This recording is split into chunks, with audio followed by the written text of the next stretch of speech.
All right, let's go to the book of Job. And some scholars believe this is the oldest book in the Bible. I'm not sure, but that's what it's uncertain when it was written, but it's supposedly the oldest book in the Bible.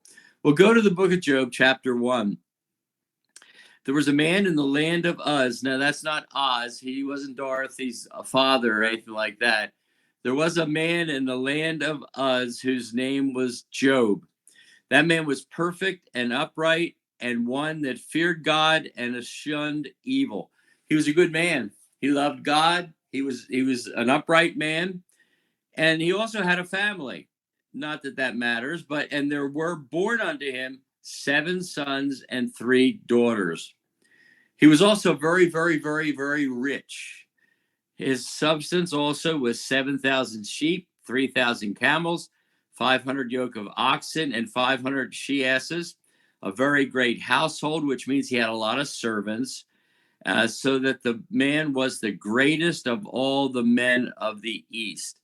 He was the greatest man in the world. And it was when the days of their feasting were finished, Job sent and sanctified them. Oh, I'm sorry. I jumped down a verse. Verse 4. And his sons went and feasted in their houses, every one his day, and sent and called for their 3 sisters to eat and drink with them. It was a gigantic birthday party, and all the family gathered together. And verse 5 says, when the days of their feasting was finished, that Job sent and sanctified them, rose up early in the morning, and offered burnt offerings according to the number of them all. For Job said, it may be that my sons have sinned and cursed God in their hearts. Thus did Job continually. Job prayed for his kids all the time. How about you? Sometimes we neglect, sometimes we just Yes, I do. you need to pray for your kids continually. They certainly do need it. Now, there was a day, verse 6, when the sons of God came to present themselves before the Lord. And Satan, who presented himself before the Lord, came also among them. Now, you realize that Satan is in heaven accusing us, the great accuser. He comes to God one day, and the Lord said to him, now, realize the Lord said to him,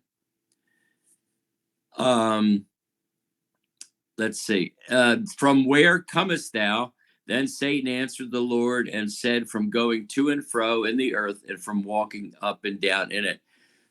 Remember, the scripture says that he roams like a roaring lion, seeking whom he may devour. And the Lord said unto Satan, hast thou considered my servant Job? There is none like him in the earth, a perfect and an upright man, one that feareth God and shunneth evil. So God institutes the conversation. He said, Satan, have you ever considered my servant Job? He's a great follower of me. He loves me. He serves me. Have you ever thought about him?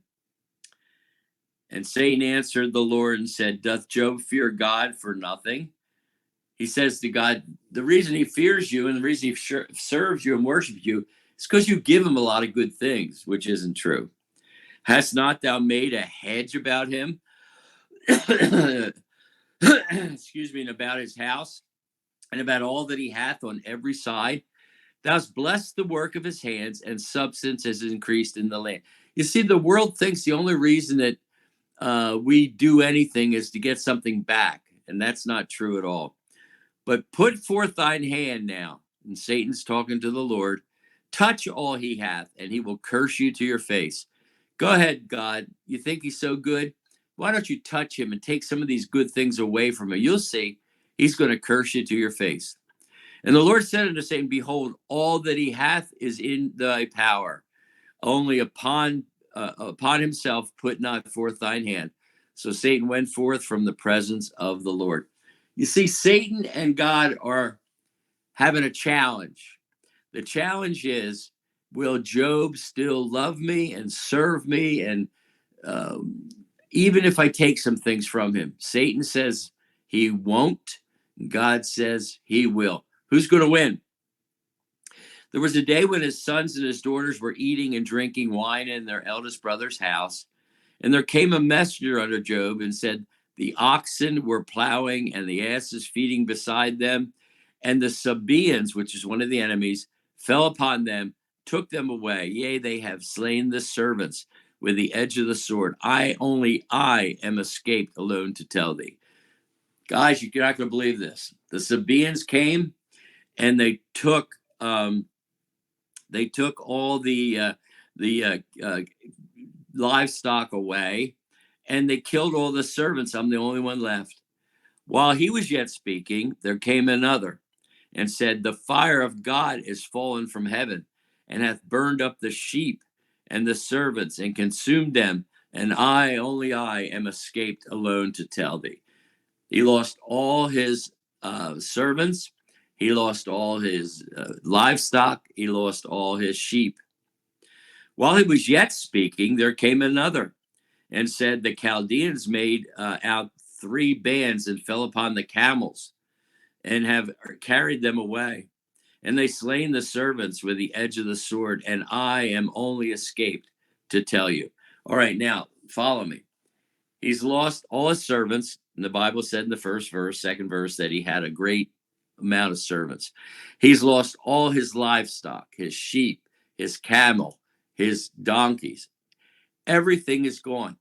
Now, that might not be a big deal, but in this society that Job was living, it was an agrarian society. His wealth depended upon his livestock and his land and his servants, and now they're all gone. While he was yet speaking, there came also another and said, thy sons and thy daughters were eating and drinking wine in their eldest brother's house. They come to Job, they tell him he's lost all his livestock, he's lost all his land, all his servants. And behold, there came a great wind from the wilderness and smote the 4 corners of the house. And it fell upon the young men, and they are dead. And only I, am escaped alone to tell thee. Well, here we go. He's lost everything financially, and now he's lost 10 children. Picture that. Try to imagine what that's like. How would you react if you lost all your wealth, your 401k, your savings, your everything's gone, and you've also lost 10 children? Here's Job's response. Then Job, verse 20, arose and tore his mantle and shaved his head and fell down upon the ground and cursed God. Is that what it says? No.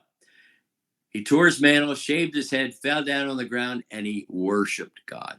Now, can you tell me you'd do that? I don't know. And he said, naked came I out of my mother's womb, and naked shall I return there. The Lord gave, and the Lord hath taken away. Blessed be the name of the Lord. What a man. And look at verse 22, because this is amazing.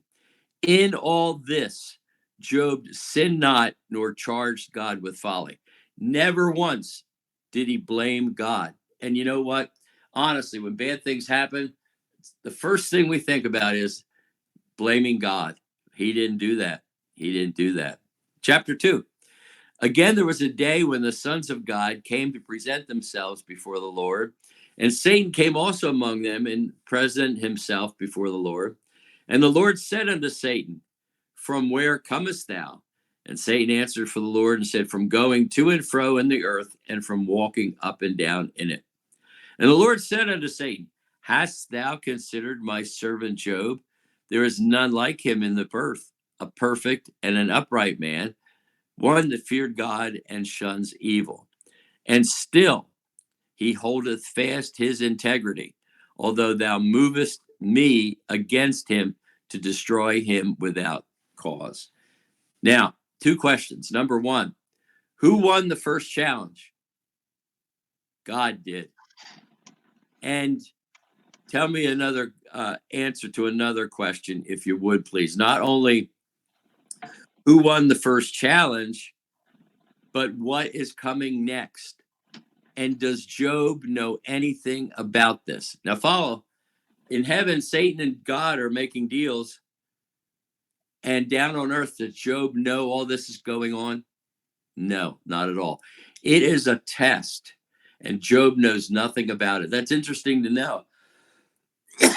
Excuse me, because a lot of times we don't know. I'm gonna get something to drink. We don't know exactly what's going on, but there's a purpose for everything, and this is the purpose for what's going on. I love Gatorade. Gatorade Zero. If you ever try it, it's very good. All right. Now, through all this, he never once backs down. Job never once curses God. He never once blames God. In verse 4, and Satan answered the Lord and said, skin for skin, yea, all that a man hath will he give for his life. Put forth thine hand now and make and touch his bone and his flesh, and he'll curse you to your face.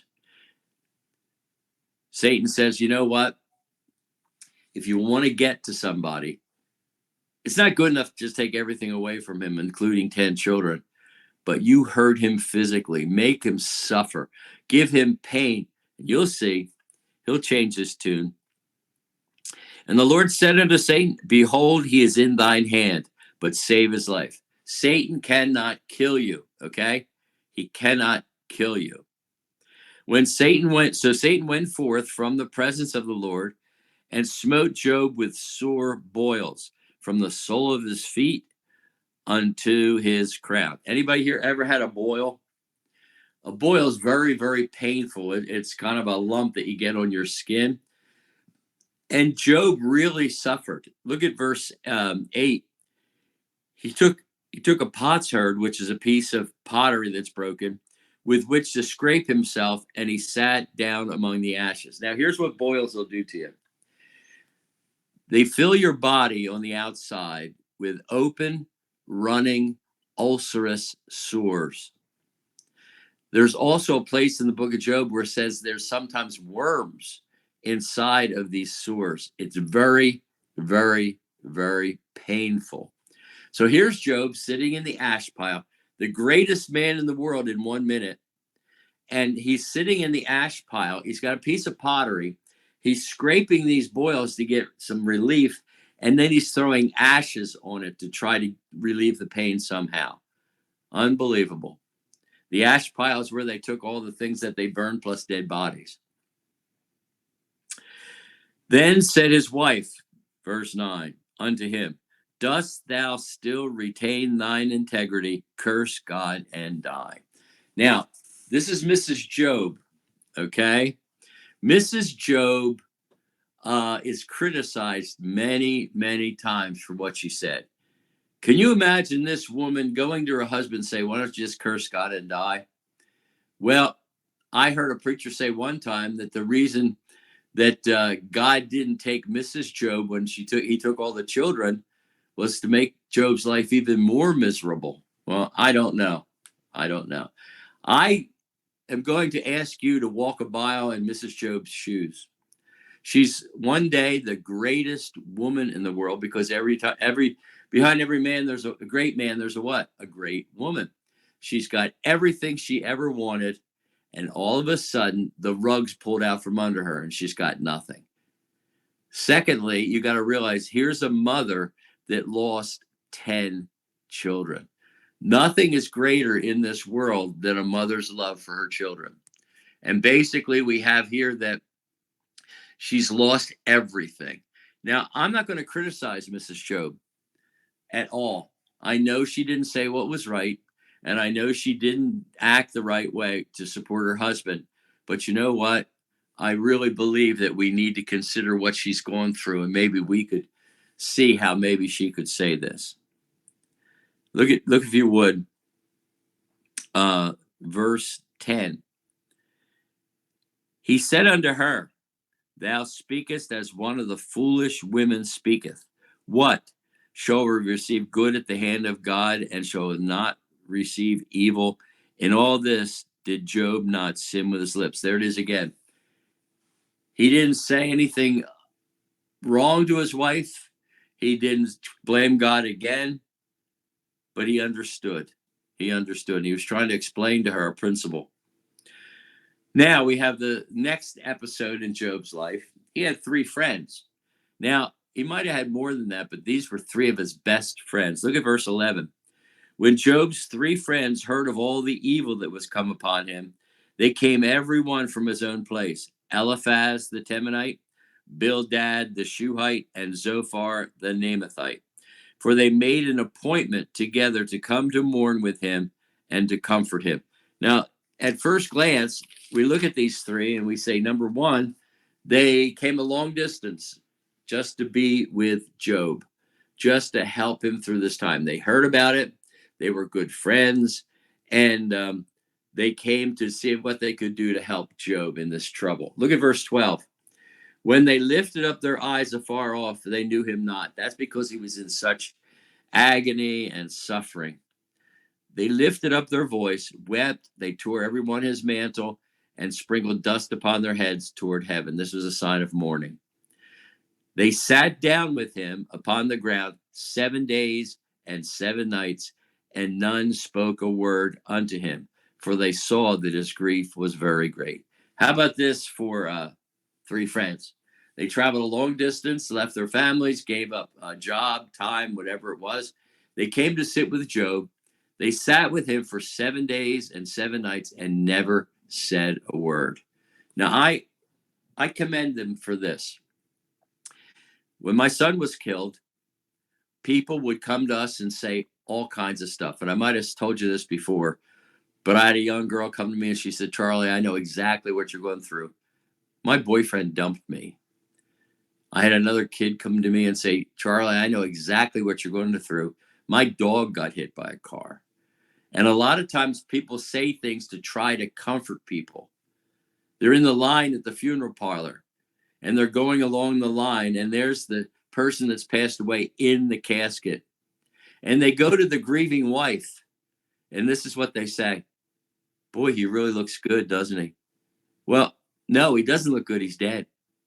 And then they'll say, well, he's better off now. Does that make the wife feel any better? No. Here's the advice, and I can give it to you from experience.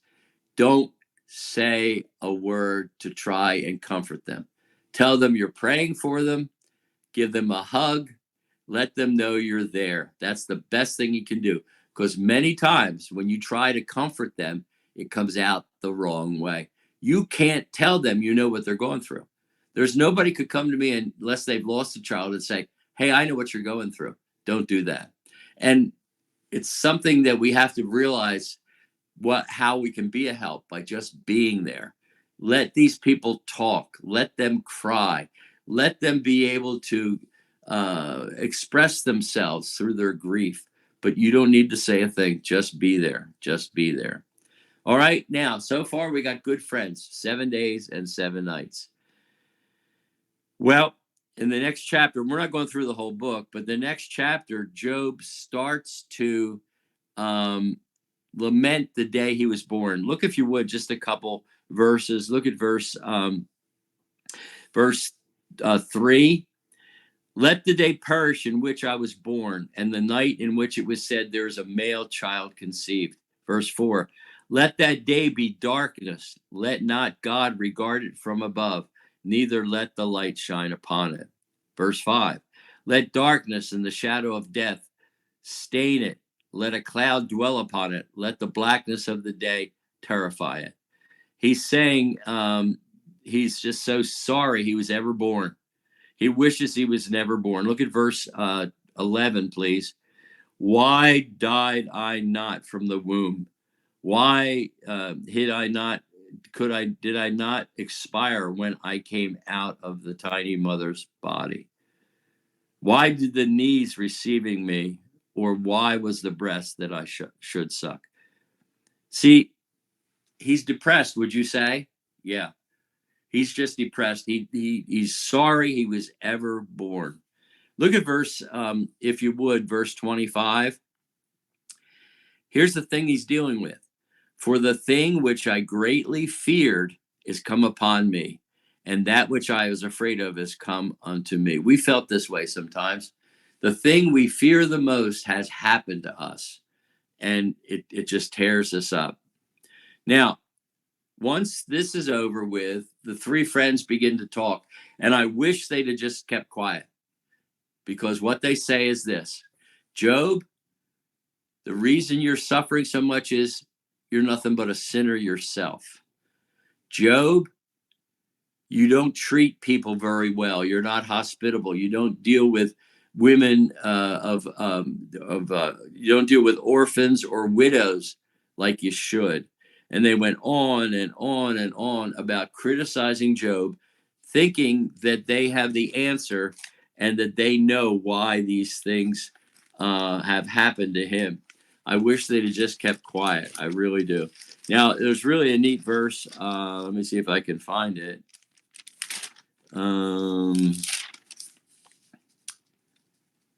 Let me see. Oh, well. I can't find it.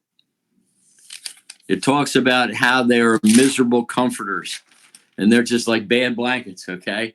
He says to them, you guys are miserable comforters. I wish you'd just be quiet. Well, here it is, chapter 16, verse 2. I have heard many such things. Miserable comforters are you all. Keep your day jobs, guys. You're not going to make it as a grief counselor.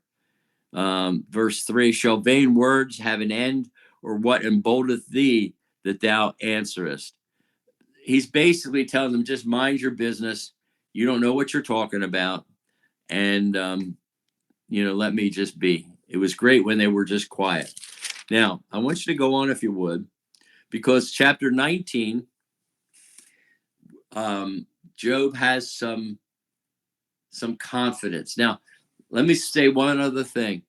We've been told our whole lives we're never supposed to question God. We should never question God. But remember, God said Job never once sinned with his lips. He asked God why 17 times. Now, if it's a sin to ask God why, then why did God say he never sinned? And why did Job ask him why this has happened to me 17 times? Now, here's what you got to realize. You can question God about why. You may never find out till you get to heaven. But don't demand him to tell you. Here's where we get ourselves in trouble. We question God, we demand him to tell us, and when he doesn't, then we turn bitter, and we turn bitter. Look at chapter 19, if you would. Here's the confidence that Job has. Verse 25. For I know that my Redeemer liveth, and that he shall stand at the latter day upon the earth. And though after my skin worms destroy this body, yet in my flesh I will see God, whom I shall see for myself, and mine eyes shall behold, and not another's, though my heart be consumed within me. Here's your confidence. If you don't get the reason why, it's okay. But don't doubt God. You know he still lives. You know you're going to see him someday. You know, even when your body is in the ground, your soul is going to be with him. This is the confidence that we have when tough times come. Let's see what else we can see in the book of Job. I want you now to turn to chapter 42, please. Chapter 42. And we're going to be done. Chapter 42 is the last chapter in the book. Now watch what's happened. Remember the troubles of Job. He lost everything. He even had his wife come to him and say what she said. But look what Job was given because he was faithful. Now remember, he doesn't know what's going on in heaven. This is what God gave him because of his faithfulness. Now watch. Chapter 42. Then Job answered the Lord and said, I know that thou canst do everything. This is no thought that can be withheld from thee. Who is he who hideth counsel without knowledge? Therefore have I uttered that which I understood not. Things too wonderful for me, which I knew not. When he doubted God a little bit, when he was asking God's why, he realizes that he said some things that he didn't understand. But he said, now I can see it. Watch. Here I beseech thee. I will speak. I will demand of thee and declare thou unto me. I have heard of thee by the hearing of my ear, but now mine eye seeth thee. Wherefore I abhor myself and repent in dust and ashes. I've heard all about you, God, and I've believed in you all my life, but now I actually can see you work. All right, now, God next is going to, he's going to tell these three friends what he thinks. He's going to rebuke them, Bildad, Eliphaz, and Zophar. Now, look at verse 10. And this is the key to the whole process that Job has gone through. The Lord turned the captivity of Job when he prayed for his friends. Also, the Lord gave Job twice as much he had before. Here's what he did. God rebuked his friends. Job repented of any, though he didn't sin with his lips, he still had thoughts. Okay? And God turned the captivity of Job. Do you know what that means? Job was under the captive of this unforgiving spirit. He was, for his friends, he was under the captive of doubt. He was under the captive of, it was like it just captured him. Now, watch. And the Lord turned his captivity of Job. And what turned the captivity of Job away? He prayed for his friends. Here's the thing. Instead of not forgiving them, instead of criticizing them, instead of being mad at them, what did Job do? He prayed for his friends. And when he did that, that was the key that unlocked the door. The Lord gave Job twice as much as he had before. Okay? He gave him double of what he had taken from him. The Lord blessed, verse 12, the latter end of Job more than his beginning. He had 14,000 sheep, 6,000 camels, and 1,000 yoke of oxen, and 1,000 she asses. He also had 7 sons and 3 daughters. Now, he didn't give him double of what he had before with sons and daughters, because basically it's understood that those boys and girls were in heaven already. So basically, he gave him a whole fresh start. He called the name of his first, and he goes through the names of the kids. Verse 16, after this lived Job 140 years and saw his sons and his sons' sons, even 4 generations. Okay? What did God give Job? Twice as what he had taken from him. Why? Because Job repented and prayed for his friends, and it removed the captivity that he was under. That's Job. That's Job.